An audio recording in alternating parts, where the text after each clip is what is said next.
Assalamualaikum warahmatullahi wabarakatuh.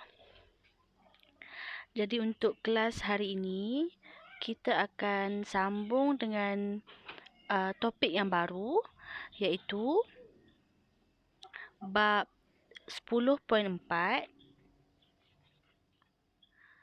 keunikan masyarakat Bumiputera Sarawak dan Sabah. Okey, untuk bab 10, kita dah tengok sebelum ni. Untuk 10.1 adalah berkaitan dengan hubungan Sarawak dan Sabah dengan alam Melayu. 10.2 kita dah tengok tentang pemerintahan tempatan. Dan 10.3 kita juga telah lihat tentang kegiatan ekonomi. Okey, jadi untuk hari ini kita tengok topik yang baru, iaitu berkaitan dengan keunikan masyarakat Bumiputera. Okey. Kita lihat dulu masyarakat Bumiputera di Sarawak. Okey, masyarakat Bumiputera di Sarawak terdapat 5 kaum, iaitu Iban, Melayu, Bidayuh, Melanau dan juga orang Ulu. Kita tengok satu-satu ya. Yang pertama adalah orang Iban. Okey, orang Iban dia berasal dari Sungai Kapuas. Ya, Sungai Kapuas Sarawak. Dan mula berhijrah dan menetap di kawasan hulu Sungai Batang Lupar. Sekarang menetap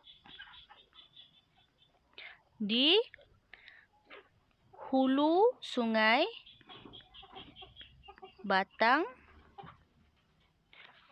Lupar. Okey. Ini adalah kawasan orang Iban di Sarawak lah.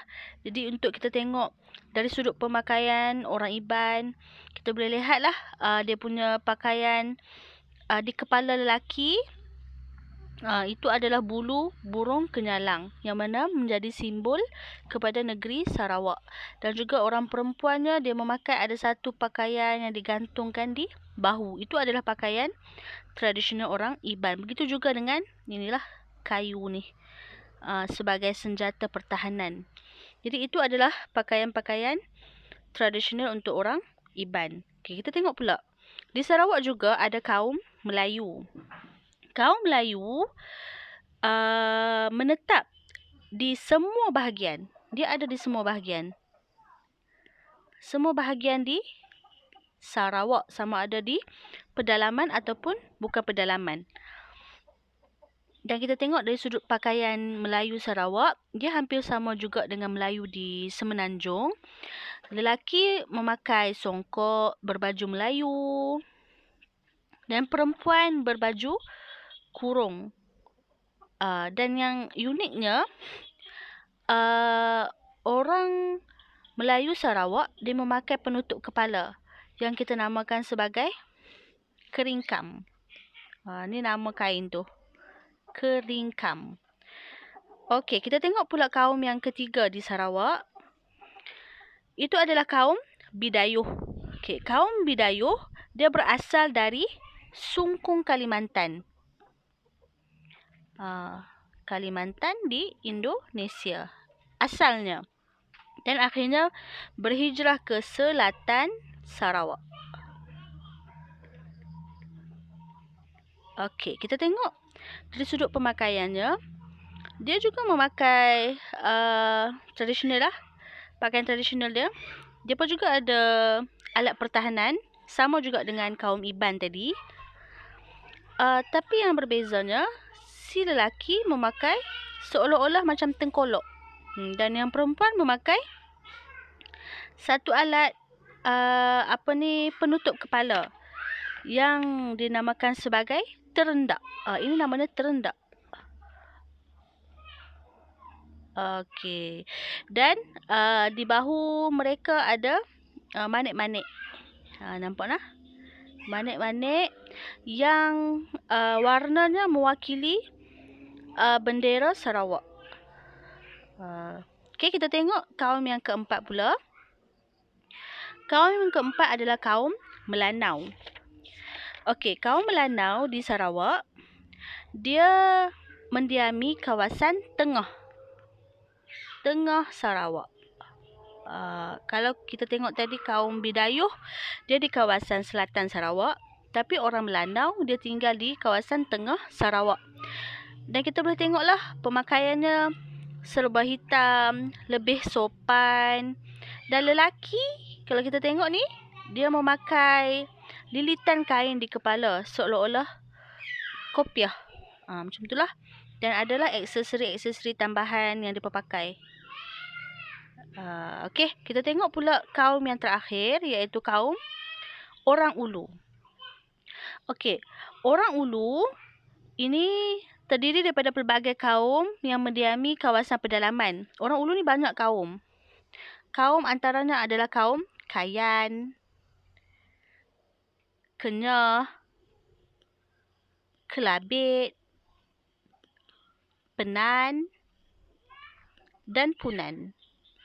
Jadi kelima-lima ini dinamakan sebagai Orang Ulu. Dan kawasannya di mana?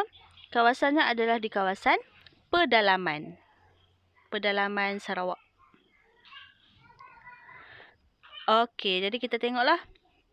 Dari sudut pakaiannya lebih menarik, lebih berwarna-warni, lebih banyak corak, dan dia juga memakai alat di kepala yang menggunakan bulu burung kenyalang. Sama juga ni ada juga ni alat pertahanan diri tu, dan pakaiannya pun banyak menggunakan manik-manik yang berwarna kuning.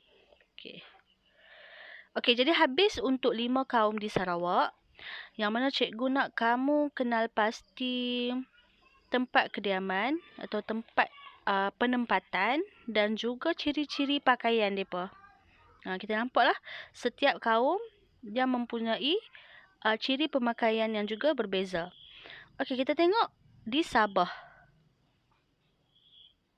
Masyarakat Bumiputera di Sabah pula terdiri kepada 5 kaum yang terbesar, iaitu Kadazan Dusun, Bajau atau Sama, Murut, Suluk dan juga Orang Sungai. Okey, kita tengok satu-satu. Yang pertama adalah Kadazan Dusun. Okey, orang Kadazan Dusun ini asal kepada nama dia Dusun. Dusun tadi. Okey. Menurut catatan sejarah, dusun ini diberi oleh orang Brunei. Orang Brunei yang letak nama Kadazan Dusun ni. Orang Brunei. Dia menamakan Kadazan Dusun yang bermaksud petani pedalaman.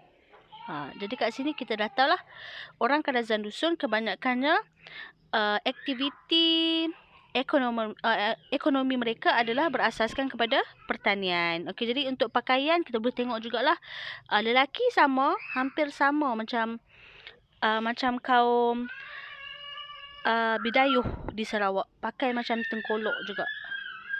Kan? Pemakaiannya serba hitam. Pakaian dia hampir samalah. Okey, kita tengok juga di kaum Bajau atau Sama. Dia ada 2 nama lah. Okey, kaum Bajau atau Sama ini, dia berasal dari Sambaungan. Sambaungan dan juga Johor. Maksudnya ada 2 tempat lah yang datang. Ada satu datang dari Sambaungan, satu lagi datang daripada Johor. Okey, dan apa keunikan Bajau atau Sama ini? Masyarakat kaum ini menjalankan budaya menunggang kuda. Kita tengok, nampak menunggang kuda. Jadi bila mereka nak meraihkan perayaan Bajau atau Sama, mereka akan naik kuda. Okey. Seterusnya, yang ketiga kita dah tengok kaum. Seterusnya adalah kaum Murut. Kaum Murut tinggal di kawasan Tenom hingga Kalabakan. Okey.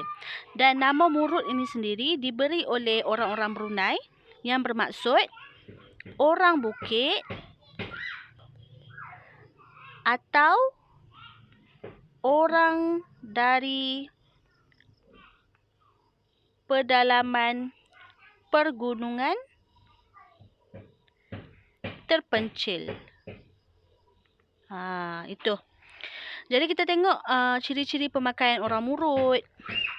Sama, hampir sama macam kita tengok tadi, hampir sama macam orang Ulu. Orang Ulu di Sarawak kan, pemakaian dia. Ni, dia sudut topi dia kan, penutup kepala dia.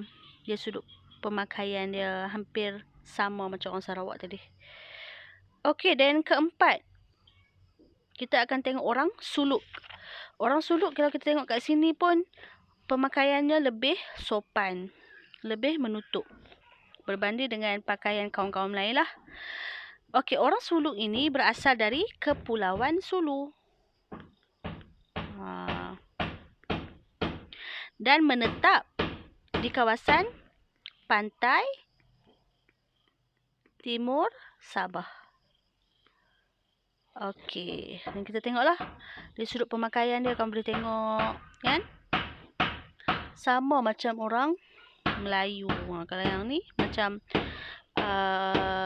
baju kurung yang berseluar. Macam itulah lebih kurang. Okay.